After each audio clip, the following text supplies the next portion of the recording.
So I wanted to show you guys the Advantage program, which is the mentoring program that I mentioned, and give you guys some information about what we do. Because a lot of times people always ask, well, what can we do to keep our young men out of the judicial system? What can we do to keep our young ladies out of the judicial system? So what we decided to do, and this is one thing I know Professor Jensen seen, we had a reformed felons panel where there's a group of people that actually successfully came back into society after being incarcerated, and they got to share their story and some of the things that work for them. Like I said, the biggest thing is really just trying to expose these youth and these people that we deal with and we work with about the different opportunities. So financial education, we have banks come in. And when the banks come in, what they do is they then begin to educate the kids on credit, educate the kids on savings accounts, checkings accounts. We have a bunch of different, we have People's Bank come in, we've had Members First Bank come in. We've had career fairs. One of our biggest goals is to help these young men and young ladies that we work with know what they want to do after high school. A lot of times, I'm a perfect example, but college isn't for everybody. And when I realized that I was struggling in college and I thought my life was over, I didn't think about being an entrepreneur.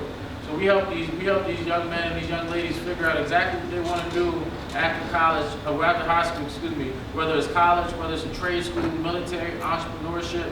If you don't have a plan, you kind of plan to fail. And I think a lot of times we fail these kids that are coming up in the judicial system.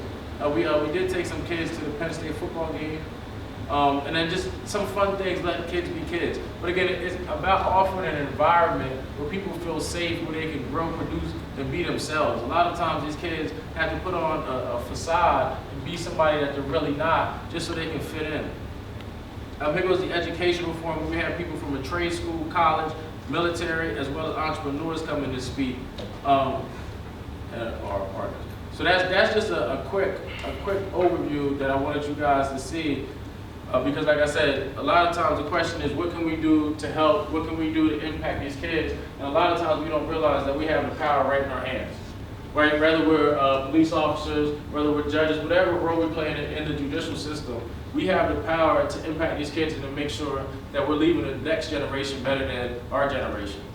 So what I do is I want to leave some time for questions. So I'll leave you guys with this story. And the story is one of my favorite stories because the story is actually about two old men. And probably older than you. You look relatively young. But the two old men, they were like a nursing home. And for those of you guys that don't know, the nursing home is kind of set up like a hospital where you get a bed here, you get like a little sheet to divide it. And then the way it works is one guy's by the door, one guy's by the window. And the guy that was by the door, he used to always ask the guy by the window what he seen. Like as soon as they open up the blinds, the sun's shining, and he's like, man, what do you see out there? Both these guys are like, they can't really move during their beds.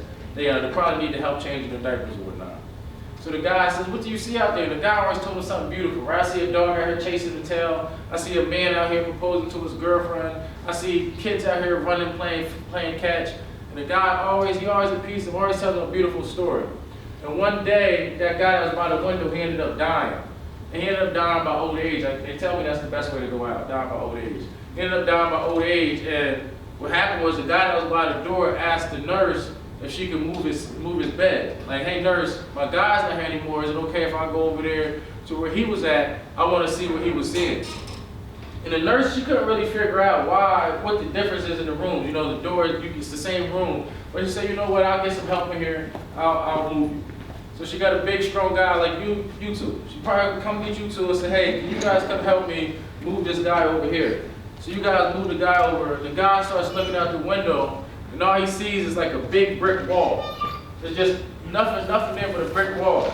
And he says to the nurse, he says, hey nurse, I need you to come back. I need you to move that wall too.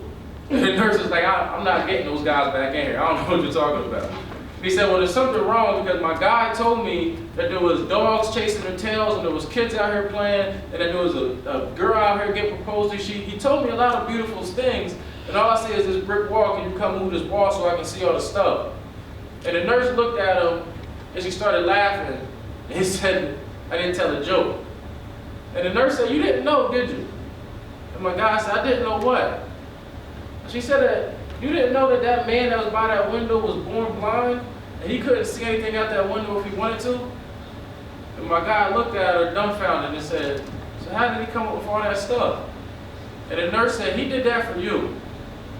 Every day Anything he told you he seen out there, he did that to make your day better.